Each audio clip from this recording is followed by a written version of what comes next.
Well, the driver in a DUI crash that killed her cousin will spend 67 years in prison. A judge handed down Jennifer Carvajal's sentence this morning. Now, this is the second time she'll go to prison for a deadly DUI accident. Yeah, Fox 13's Aaron Mesmer was in court today to hear what she and her family had to say about this punishment. Prosecutors portrayed Jennifer Carvajal as a danger to the community who cared more about staying out of prison than about the people in her car. In April 2021, an FHP trooper's dashboard camera recorded a car going at least 110 miles an hour. Earlier this year, Jennifer Carvajal admitted she was behind that wheel and was drunk when the vehicle swerved off I-4 and crashed into a car dealership. The accident killed Carvajal's 22-year-old cousin, Pedro Carvajal. Jennifer will now spend more than 60 years in prison. The constant void that will always be there because of selfish acts that Jennifer decided to do. It is something that we live with and live through every single day. In February, Carvajal pleaded guilty to DUI manslaughter. Pedro's aunt testified during Carvajal's sentencing Friday that the accident left their family devastated. Damn, you know that their family's torn apart. You got the aunt testifying against her like, nah, I want her to go to jail. This is her second time. So instead of just, she thought like, oh, I've been arrested already for DUI. I'm about to go to jail again. I got to pay these fines and end up taking somebody's goddamn life. Look at that car. She probably like, I deserve it. You can't even say, no, not me. Like, you took this young man's life away. Left their family devastated. We live through it with our family gatherings. We live through it through holidays. We live through it through birthdays and anniversaries.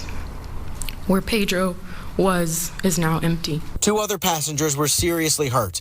One of them was Lexia Gonzalez, who testified Carvajal asked her to say she was driving so Carvajal could stay out of trouble. What did she say?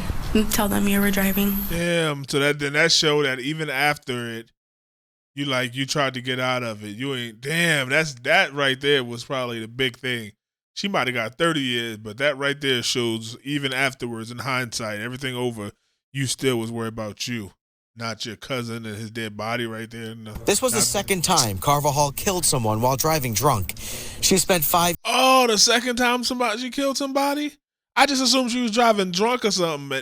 She killed somebody the first time? Years in prison following a deadly DUI accident in 2014. Following a deadly DUI years in prison following a She spent 5 years in prison following a deadly DUI accident in 2014 when she was 16 years old. Carvajal told the packed courtroom Friday that she regrets her mistakes. How can I be worthy enough to beg my family for forgiveness? She asked for a lenient sentence. She said her decisions followed a traumatic childhood that included years of abuse she never addressed.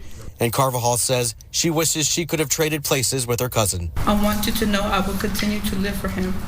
I can't replace him and I can't undo anything, but one thing I know for sure, he will never be forgotten. That promise wasn't enough for the judge, who agreed with prosecutors that Carvajal has proven twice that she's a danger to the community. Damn, how old was she now? So she was 16, she went to jail for 5 years, she came out at 21. Damn, was she partying like, I'm legal, and she went right back to drinking after she done killed some fucking body. 5 years because she's a minor probably. She was a minor. That's craziness. Then you killed your cousin and injured other people. Something might be mentally wrong with her. She should have never been given keys again. Damn, that's crazy. I didn't expect that one. I did not expect that twist. Let me know what y'all think, Cave Dwellers. She have even been let out after the first time. And if she should have been let out. Maybe I agree she should have been let out. Should she have been allowed to drive again, or should she have been on some type of parole or something for a couple of years and make sure she wasn't drinking? Or I don't know. Damn. That's crazy knowing that now. Let me know. Like, share, subscribe. We running it up like always.